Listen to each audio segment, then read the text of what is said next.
Welcome to Books Before Bed, your spot for a nighttime story. Snow Day. Robbie and Zippy were the first to see the snow. Robbie blew on the window pane and watched his breath freeze into lace.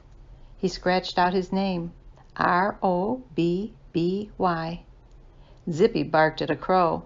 His breath froze on the window, too.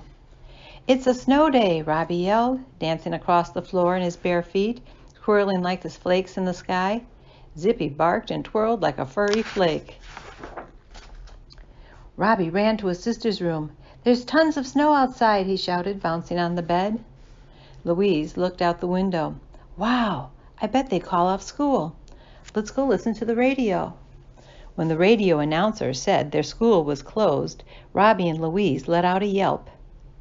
Zippy jumped in the air. "I'm going to watch TV," said Louise. "It's dumb to waste a snow day on television," Robbie said to Zippy. "Let's wake up Heather." "Heather," Robbie said into Heather's sleeping ear. "It's a snow day. There's no school."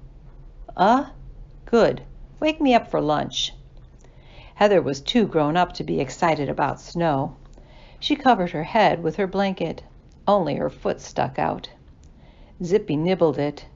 "And tell that dog to leave me alone," Heather mumbled into her pillow. "Mom and Dad get grouchy too when we wake them up," Robbie whispered to Zippy. "Let's make our own breakfast." "White bread with powdered sugar would be good for a snow day," said Robbie. He sifted powdered sugar onto his bread until it mounded up like snow. Zippy wanted some too. When he barked at the sugar, it flew in the air and made it look like it was snowing inside. Mom and Dad came downstairs. "Oh my," said Mom, looking at the sugar snow. "It looks like you made your own breakfast." "Yes," said Robbie, "and now we're going outside." Dad helped Robbie button up his jacket. Robbie helped Zippy into his. Mom put a scarf around Robbie's face. "Have fun, dear," she said.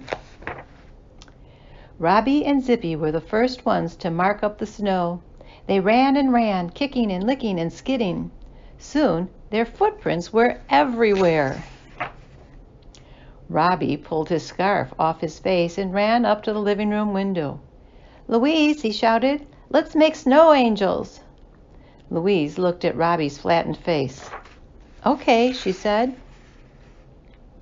Louise and Robbie fell onto the snow and flapped their legs and arms. "I'm going to make snow monsters," Robbie said, squirming in the snow until it looked like a monster with two heads. Zippy made snow dogs.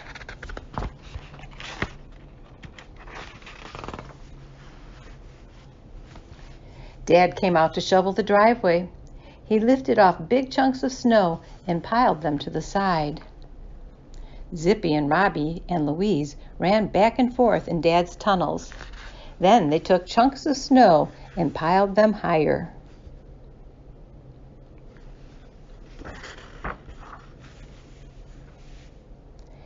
Dad poked his head above the snow tunnel. "Boo!" he yelled. Louise clobbered Dad with snowballs. He clobbered back. Pretty soon, snowballs were flying everywhere. Some of them landed on the kitchen door. "What's going on out here?" asked Mom. "It's a snow fight," everybody yelled. "Not without me, it isn't." Mom scooped up a big handful of snow, squeezed it together, and nailed Dad. "Woo-wee!" yelled Dad. "Men on one side, women on the other." "That's not fair," shouted Heather, running outside to join the women's side. Dad and Robbie and Zippy got on one side. Mom and Louise and Heather got on the other. Snowballs flew. Everybody whooped and hollered and threw and ducked until they fell on the snow exhausted. "Uh-oh, it's snowing again," said Mom. "It's time for cocoa."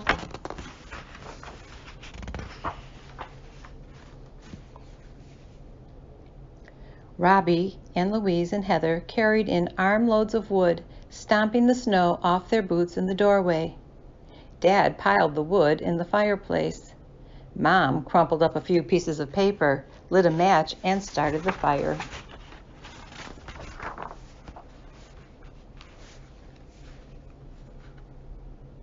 Louise and Heather made cocoa. Robbie put colored marshmallows on top. He put some in Zippy's dish too. Then they sat by the fire, sipping hot chocolate, and watched the snow fill the windows, making the whole outside soft and whispery white. Zippy hogged the blanket.